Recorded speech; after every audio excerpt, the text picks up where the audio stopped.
আসসালামু আলাইকুম। আপনাদের কাছে আমাদের 250 ওয়াটের সাথে যে ডিসপ্লেটা আসছে G518, এইটা একটু কনফিগার করে দেখাই। একটা ইন্টারেস্টিং ঘটনা ঘটছে যে দেখলাম যে এটা সেটিং চেঞ্জ করলে মোটর চলে না বা সেটটা চলতেছে না।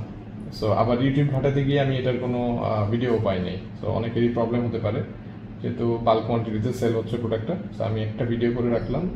এটা হচ্ছে G518, এইটার পুরো ডিসপ্লে সেটিং। তো প্রথমে যেটা করতে হবে, এটা তো ডিফল্ট দেখতে পারতেছেন অন করা। সো আমি এখন যদি এটাতে ফাংশন মেনুতে যেতে চাই, কিভাবে ফিক্স করবো? সো আমি উপরের বাটনটা নিচের বাটনটা দুটো প্রেস করে তুললাম একসাথে, প্লাস মাইনাস। তো প্রথমে হচ্ছে P01টা হচ্ছে ব্যাকলাইটের সেটিং। আপনি যে এই যে এখানে ডিসপ্লেতে একটা লাইট আছে, এটা আমি শিওর না আপনি দেখতে পারতেছেন কিনা, এটা লাইট কমে পারে। সো এটা আপনি আপনার ব্যাকলাইটের সেটিং এটা দিয়ে অ্যাডজাস্ট করতে পারবেন। সো 1-এ দিলে ডার্ক হবে, এটা 3-এ দিলে সবচেয়ে বেশি ব্রাইট হবে, তার মানে অনেক বেশি ব্রাইট হয়ে থাকবে। সো এটা আমি ডিফল্ট, এটাকে আপাতত আমি 1-এ দিয়ে রাখলাম।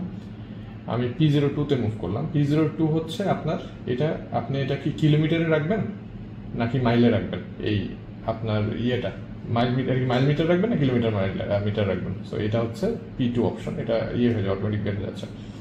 সো P3 হইতেছে যে আপনার কত ভোল্টেজের সেটআপ। এটা হচ্ছে 36 ভোল্টের। এটা যদি 48 করি মোটর কিন্তু চলবে না, এটা 36 এর সেটআপে লাগানো আছে। P4 হচ্ছে অটোমেটিক টাইম অফ, মানে এটা কতক্ষণ পরে এই ডিসপ্লেটা অফ হয়ে যাবে আপনি যদি ইউজ না করেন। তো 10 সেকেন্ডে দেওয়া আছে। 5 নাম্বারটা হচ্ছে আপনার প্যাডেল অ্যাসিস্ট লেভেল, এটা চেঞ্জ করলে ঝামেলা করে। সো 005 করে রাখবেন, ঠিক আছে? এটার এই সেটিংটা ইম্পর্টেন্ট, 005 রাখবেন। 5 নাম্বার P05।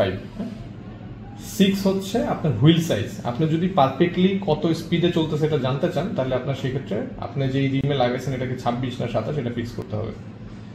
P07 হচ্ছে আপনার মোটরের আপনার যে ইয়ে আছে ম্যাগনেটের স্পিডের যে রেঞ্জ, এটা আপনি ফিক্স করতে পারবেন। 8 হচ্ছে আপনার স্পিড লিমিটার, আপনি কত স্পিড পর্যন্ত লিমিট করবেন, এটা 30-তে দেওয়া আছে। P9 হচ্ছে আপনি এটা কি স্টার্ট করবেন কি দিয়ে, এটা আপনি কি থ্রটলে করবেন নাকি হচ্ছে কি স্টার্ট করবেন। সো এইটা হচ্ছে P9 এর সেটিং, এটা নিয়ে ঘাটাঘাটি করার দরকার নাই। 10 নম্বর হচ্ছে ড্রাইভ মোড, এটা আপনি 2-তে দিয়ে রাখবেন। সো এটা আপনার ইলেকট্রিক ড্রাইভে থাকবে। 11 হচ্ছে আপনার প্যাডেল অ্যাসিস্টের সেন্সিটিভিটি, যে আপনার প্যাডেল অ্যাসিস্টটা কতটুকু মুভ করলে এটা দ্রুত রান করা শুরু করবে, মোটর থেকে পাওয়ার নেওয়া শুরু করবে। এটা আপনি 24 পর্যন্ত অ্যাডজাস্ট করতে পারবেন। 12 নম্বর হচ্ছে প্যাডেল অ্যাসিস্টের স্টার্টিংটা কত শার্প হবে।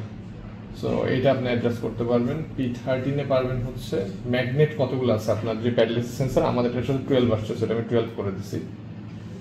P14 হচ্ছে এটা হচ্ছে আপনি কত অ্যাম্পিয়ার পর্যন্ত ও ডিফল্ট দিয়ে নিবে, এটা আমাদের সাথে যেটা আসছে 12 অ্যাম্পিয়ার করা আছে। আচ্ছা, এটা হচ্ছে লো ভোল্টেজ, এটা 36 ভোল্টেজ, এটা 31-এ দেওয়া আছে। P15 হচ্ছে আপনার ভোল্টেজ কত লো পর্যন্ত হলে আপনার ওয়ার্নিং দেবে, 31-এর নিচে ভোল্টেজ নামলে আপনাকে ওয়ার্নিং দিবে, এখন এখানে 31-এ দেওয়া আছে। 16 হচ্ছে আপনি এটা মাইল মিটার যদি ক্লিয়ার করে ফেলতে চান, এটা হচ্ছে 16-এ রিসেট করা যায়। 17-এ এটা একটা ক্রুজ ফাংশন আছে, আপনি এটা ডিফল্ট দিয়ে রাখলে এটা সার্টেন স্পিডে চলে। সো এটার স্পিডটা এখানে কন্ট্রোল করা যায়। সো আবার 01-এ চলে আসলো, এখান থেকে বের হয়ে যায়।